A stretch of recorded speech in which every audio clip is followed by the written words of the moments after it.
മറ്റൊരു വാർത്ത, ബി.ജെ.പിയുടെ ദേശീയ നേതൃത്വത്തിലെ അഴിച്ചുപണിക്ക് പിന്നാലെ കേന്ദ്ര മന്ത്രിസഭയിലും പുനഃസംഘടന ഉടനുണ്ടാകും. ട്രഷറർ സ്ഥാനത്തേക്ക് പീയൂഷ് ഗോയൽ നിയോഗിച്ചതോടുകൂടി മോദി മന്ത്രിസഭയിൽ നിന്നും പീയൂഷ് ഗോയൽ പുറത്താകുമെന്നാണ് വിലയിരുത്തപ്പെടുന്നത്. ഒരാൾക്ക് ഒരു പദവി എന്നത് പീയൂഷ് ഗോയലിൻ്റെ ബാധകമായി നടപടി ഉണ്ടാകുമെന്നാണ് പ്രതീക്ഷിക്കുന്നത്. ഇതിനു പുറമെ മന്ത്രിസഭയിലെ ചില പ്രധാനികൾക്ക് വകുപ്പ് മാറ്റമടക്കമുള്ള മറ്റ് നീക്കങ്ങൾ ഉണ്ടാവും. പശ്ചിമ ബംഗാൾ പോലെയുള്ള ബി.ജെ.പിക്ക് പിടിച്ചെടുക്കാൻ കഴിഞ്ഞ സംസ്ഥാനങ്ങൾക്ക് കൂടുതൽ മന്ത്രിസഭയിൽ പരിഗണന നൽകുക പോലെയുള്ള നീക്കങ്ങൾ ഉണ്ടാവാം. ഒപ്പം തന്നെ NDA വികസനമെന്ന ലക്ഷ്യം മുൻനിർത്തിയുള്ള ചില സുപ്രധാനമായ നീക്കങ്ങളും വകുപ്പ് മാറ്റങ്ങളുമാണ് പ്രതീക്ഷിക്കപ്പെടുന്നത് എന്നതാണ് സാഹചര്യം. രഞ്ജിത്ത് രാമചന്ദ്രൻ നമുക്കൊപ്പം ചേരുന്നു. രഞ്ജിത്ത്, ബി.ജെ.പി സംഘടനാ പുനഃസംഘടന പൂർത്തിയായതോടെ ഇനി കേന്ദ്ര മന്ത്രിസഭാ പുനഃസംഘടനയാണ്. നേരത്തെ തന്നെ ഉണ്ടാവുമെന്ന് കരുതിയിരുന്നു, പക്ഷേ അത് നീണ്ടുപോവുകയാണ് ചെയ്തത്. ഏതൊക്കെ പ്രധാനപ്പെട്ട മാറ്റങ്ങളാണ് നമുക്ക് പ്രതീക്ഷിക്കാനാവുന്നത്? ഒപ്പം കേരളത്തിൽ നിന്നും എന്തെങ്കിലും പരിഗണനാ സാധ്യതകളുണ്ടോ? സൈത്ത്, അടുത്ത വർഷം ആദ്യ പകുതിയിൽ തെരഞ്ഞെടുപ്പ് നടക്കുന്ന സംസ്ഥാനങ്ങളാണ് UP-യും ഉത്തരാഖണ്ഡും ഒപ്പം പഞ്ചാബും അടക്കമുള്ള സംസ്ഥാനങ്ങൾ. ഈ സംസ്ഥാനങ്ങൾ കേന്ദ്രീകരിച്ചുള്ള ചില നിർണായക നീക്കങ്ങൾ കേന്ദ്ര സർക്കാരിൻ്റെ ഭാഗത്തു നിന്നുണ്ടാകും, മോദി മന്ത്രിസഭയുടെ ഭാഗത്തു നിന്നുണ്ടാകുമെന്നാണ് ഇപ്പോൾ ചില വിവരങ്ങൾ പുറത്തു വരുന്നത്.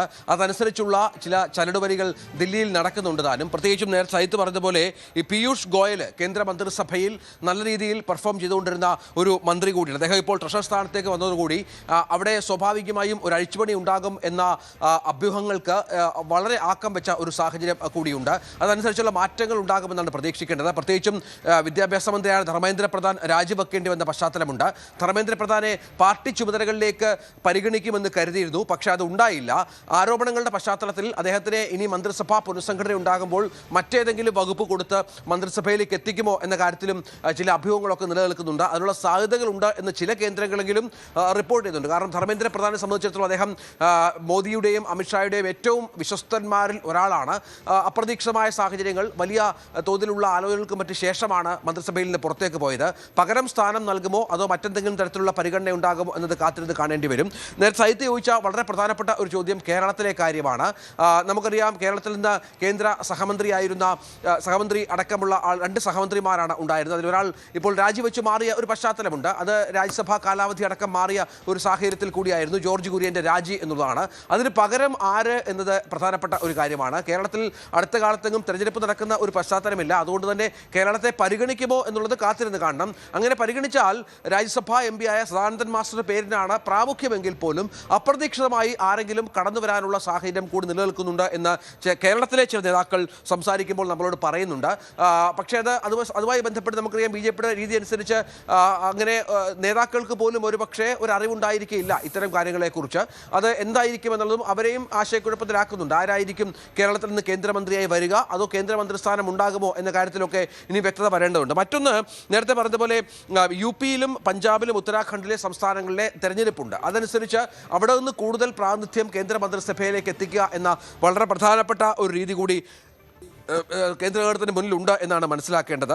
ഒപ്പം വളരെ പ്രധാനപ്പെട്ട ഒരു കാര്യം സ്മൃതി ഇറാനിയുടെ പാർട്ടിയിലെ ഒരു വളർച്ചയാണ്. അത് വളരെ പെട്ടെന്നാണ് സ്മൃതി ഇറാനി വീണ്ടും ദേശീയ ജനറൽ സെക്രട്ടറി സ്ഥാനത്തേക്ക് വരികയും മറ്റും ചെയ്ത്. UP തെരഞ്ഞെടുപ്പിൽ പരാജയപ്പെട്ടതോടുകൂടി, രാഹുൽ ഗാന്ധി പരാജയപ്പെട്ടതോടുകൂടി രാഷ്ട്രീയം ഉപേക്ഷിക്കുമെന്നുള്ള സൂചനകളൊക്കെ ഉള്ള സ്ഥലത്ത് നിന്നാണ് ഇപ്പോൾ ഫീനിക്സ് പക്ഷിയെ പോലെ ആ നേതാവ് വീണ്ടും പദവിയിലേക്ക് തിരിച്ചു വരുന്ന ഒരു സംവിധാനം ഉണ്ടാകുന്നത്. ഏതായാലും കാത്തിരുന്ന് കാണണം ആരൊക്കെ കേന്ദ്രമന്ത്രിസഭയിലേക്ക് വരും. നേരത്തെ പറഞ്ഞതുപോലെ ഘടകകക്ഷികൾക്ക് ചില സ്ഥലങ്ങളിൽ, ഉദാഹരണമായി ബീഹാറിൽ നിന്ന് അടക്കം ചില മാറ്റങ്ങൾ, ചില മന്ത്രിസഭയിലേക്ക് അവരെ ഉൾപ്പെടുത്താനുള്ള സാഹചര്യങ്ങളുണ്ട്.